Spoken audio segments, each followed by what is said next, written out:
तो क्या सीन है भाई। और फाइनली हम वापस आ गए हैं वन पीस का एपिसोड 1158 के साथ। पिछले एपिसोड में हमने देखा था कि नामी और उsopp कैसे जाइंट हेजॉग और कैट से भाग रहे होते हैं, लूफी, जोरो और सांजी की grand entry. But at last sem सवाल रह गया था कि आखिर ये मिस्टीरियस जगह क्या है, और आज के एपिसोड में वो मिस्ट्री सॉल्व होगी। और भाई आंसर इतना अनएक्सपेक्टेड है कि क्या बताऊं। खैर, तो सीधा जंप करते हैं एपिसोड पे। तो एपिसोड के स्टार्टिंग में हम जोरो को देखते हैं जो कि अकेले कहीं जा रहा होता है, जिसपे उsopp जोरो को रोकते हुए कहता है कि भाई तू अकेले मत जा वरना फिर खो जाएगा। और ये सुनकर हमारा तो ओजी नेविगेटर जोरो भैया कहाँ ही रुकने वाले थे। और इधर लूफी ये सोच रहा होता है कि आखिर वो लाइन एक कैट कैसे बन गई, और इस बात पे उsopp और लूफी की बहस भी हो जाती है। और इधर जोरो कहता है कि ये प्लेस कितना मैसिव है, और लूफी अपने खाने के लिए और रैबिट ढूंढने लगता है। और वो लोग वहां से निकल ही रहे होते हैं कि वहां पर एक जाइंट ग्रास हॉपर आता हुआ दिखता है, और ग्रास हॉपर को देखकर नामी और सांजी दोनों डर जाते हैं। और यार नामी तक तो समझ आता है, पर भाई सांजी को किस बात का डर। इसके बाद हम उस जाइंट ग्रास हॉपर के ऊपर एक जाइंट आदमी को देखते हैं, और ये देखकर उsopp और लूफी कुछ ज्यादा ही खुश हो जाते हैं। और वहीं दूसरी तरफ सांजी और नामी उससे डर के भाग जाते हैं। फिर वो जाइंट बंदा लूफी के क्रू से पूछता है कि तुम सब नए हो क्या।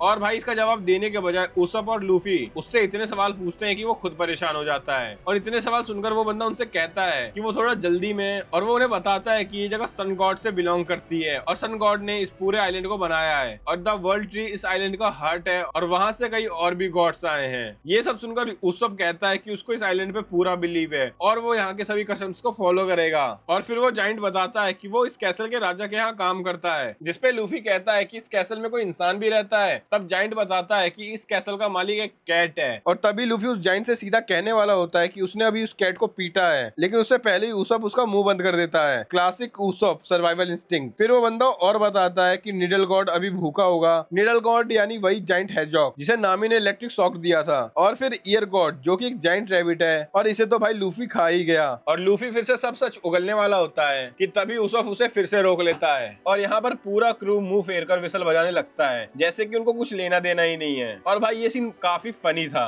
अब इन सब के बाद वो बंदा एक और वार्निंग देता है कि कैसल के दूसरी डायरेक्शन में मत जाना, वहाँ सन गॉड का टेम्पल है, और वहाँ के सोल्जर्स बहुत खतरनाक है, और जो भी बंदा आज तक वहाँ गया है वो कभी वापस नहीं लौटा। और इतना सुनते ही नामी उस जाइंट को रोकने लगती है, because she knows Luffy so well. अब आप सोचो ये सुनकर लूफी ने क्या किया होगा, वो उसी डायरेक्शन में भागने लग गया। ऑब्वियसली भाई जो चीजें फॉरबिडन हो, जो जगह डेंजरस हो, लूफी वहाँ सीधा चला जाता है। लूफी के लिए क्यूरियोसिटी और एडवेंचर किसी भी वार्निंग से बड़ी चीज है। और इधर नामी उस आदमी से माफी मांगती है कि सॉरी हमारा फ्रेंड पागल है, और फिर पूरा क्रू लूफी के पीछे भागने लगता है उसे रोकने के लिए। और वहीं जोरो ज्यादा एक्साइटेड होता है डेंजरस सोल्जर के बारे में सुन के, जिसमें सांजी उससे कहता है कि तुम्हें शर्म आनी चाहिए, लूफी ऐसा है क्योंकि तुम भी ऐसे ही हो। और भागते भागते वो एक कैसल को नोटिस करते हैं जो कि सेम था जहां से वो अभी आए हैं, सेम डैमेज भी जो उन्होंने किया था। अब एपिसोड का सबसे इंपॉर्टेंट मोमेंट आता है। लूफी भाग रहा है और उसके सामने से एक आदमी आता दिखता है एल्बाफ के कपड़े पहन के। लूफी अज्यूम करता है कि वो सिंपली साइड से निकल जाएगा उसे अवॉइड करते हुए, लेकिन वो आदमी एक्चुअली कोई नहीं बल्कि लूफी का अपना रिफ्लेक्शन था एक मिरर में। लूफी सीधा क्रैश करता है मिरर से, और मिरर टूट जाता है, और इसके साथ ही जो स्काई की रेप्लिका थी वो भी क्रैक हो जाती है। और ये चीज देख के वहां के लोग और लूफी का क्रू हैरान रह जाता है। तभी उsopp कहना स्टार्ट कर देता है कि सब इसलिए हो रहा है क्योंकि हमने कैट और हेजॉग जैसे गॉड को मारा। तभी जोरो कहता है ध्यान से देखो, और मिरर के पीछे एक नेटेड डोर है लाइक अ पेट केज। और तब पूरी रियलिटी रिवील होती है। ये पूरा ब्लॉकी किंगडम, ये कैसल, ये टाउन, ये स्काई, ये सब एक life size 3D landscape type था। एक जाइंट साइज रूम में बनाया हुआ एक मिनिएचर वर्ल्ड जिसे एक जाइंट ने बनाया था, और उसमें ह्यूमंस और जाइंट एनिमल को डाल दिया था फॉर एंटरटेनमेंट। अब ये देख के जोरो पूछता है कि क्या ये रूम जाइंट के शिप पे था, जिसपे उsopp उसे मना कर देता है, विच मीन कि ये स्ट्रॉ हेड अब जाइंट के शिप पे नहीं है, लेकिन वो कहाँ है ये अभी तक अनक्लियर है। और तभी उन्हें एक आवाज सुनाई देती है कि कोई हेल्प मांग रहा है, और भाई वो कोई और नहीं बल्कि हमारा द क्यूटेस्ट गाय चॉपर होता है। जिसके बाद जोरो उस केज के डोर को काट कर बाहर निकालता है, और तभी चॉपर उन्हें दिखता है एक आयरन कॉलर से बंधा हुआ। साथ ही वो बताता है कि कॉलर बहुत ही ज्यादा टफ है जिसकी वजह से वो निकल नहीं पा रहा। और जोरो कहता है लाओ मैं इसे कट कर देता हूँ, बट नामी उसे अपने कैट बर्गलर वाले स्किल से ओपन कर देती है, और चॉपर नामी से लिपट कर रोने लगता है। और नामी कहता अब तुम पे मेरा एक एहसान है। भाई क्लासिक नामी, उसको आगे चल के प्रॉफिट तो लेना ही है ना। और उस टाइम उsopp और जोरो नोटिस करते हैं कि वहाँ और भी ह्यूमन साइज कपड़े हैं, डॉल क्लॉथ। सांजी ऑब्जर्व करता है कि जो मिरर तोड़ा था वो वन वे मिरर था, बट उनके लिए एक मैजिकल मिरर जैसा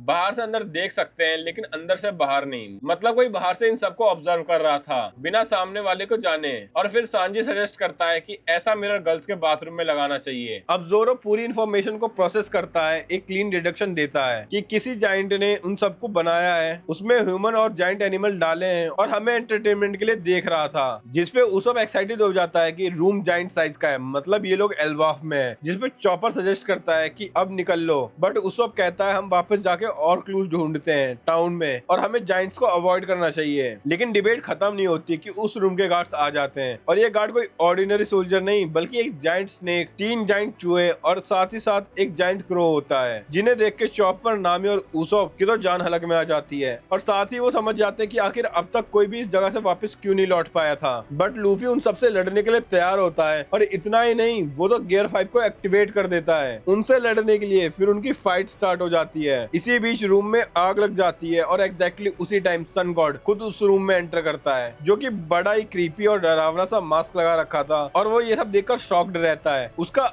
अपना केयरफुली बिल्ड किया हुआ मिनिएचर किंगडम आग में जल रहा है, स्ट्रॉ हैट एनिमल से लड़ रहे हैं, सब कुछ टूट रहा है। तभी उसब सबको बताता है कि सन गॉड वापिस आ गया है, अब हमें यहाँ से निकल लेना चाहिए। जिसे सुनकर जोरो, सांजी और लूफी अपने अपोनेंट्स को एक ही मूव में फिनिश कर देते हैं और वहां से वापस उस 3D केज की तरफ भागने लगते हैं। और इसी बीच हम ये भी देखते हैं कि नामी ने वहां से कुछ पेपर भी उठा लिए हैं। ये सब देखकर अब सन गॉड गुस्से में आ जाता है और लूफी का क्रू वहां से भागना स्टार्ट कर देता है। और केज के अंदर की तरफ भागते हुए जोरो को स्कैट दिखती है, वही जाइंट कैट जो अभी थोड़ी देर पहले पिटी थी। अब वो रिकवर हो चुकी है और पहले के एपिसोड के बाकी एनिमल्स की तरह लूफी इसे भी फोर्स करता है राइड देने के लिए और स्कैट मार खाने के बाद वही करती है। वो अब ट्रैवलिंग सिस्टम बन गई है पूरे क्रू के लिए। और तभी नामी सबको एक चीज दिखाती है जो कि एक ब्लूप्रिंट होता है और पता नहीं कैसे पर वो उस ब्लॉक सेट का पूरा ब्लूप्रिंट उसने फाइंड कर लिया और क्रू उस ब्लूप्रिंट को यूज करके एग्जिट की तरफ नेविगेट करने की सोचती है। तभी वो देखते हैं कि सन गॉड उनके पीछे ही है और वो सब फ्यूरियस होके वहां से अपने 3D लैंडस्केप में घुस जाते हैं। और यहाँ पर जाइंट कहता है कि कोई नहीं बचेगा, तुम्हारे मेरे सेट को डैमेज करने की हिम्मत कैसे हुई। और ये बोलते हुए पूरा एपिसोड इसी क्लिफ हैंगर पे खत्म हो जाता है। तो ये था एपिसोड 1158 का full breakdown, 3D fake world के ट्विस्ट से लेकर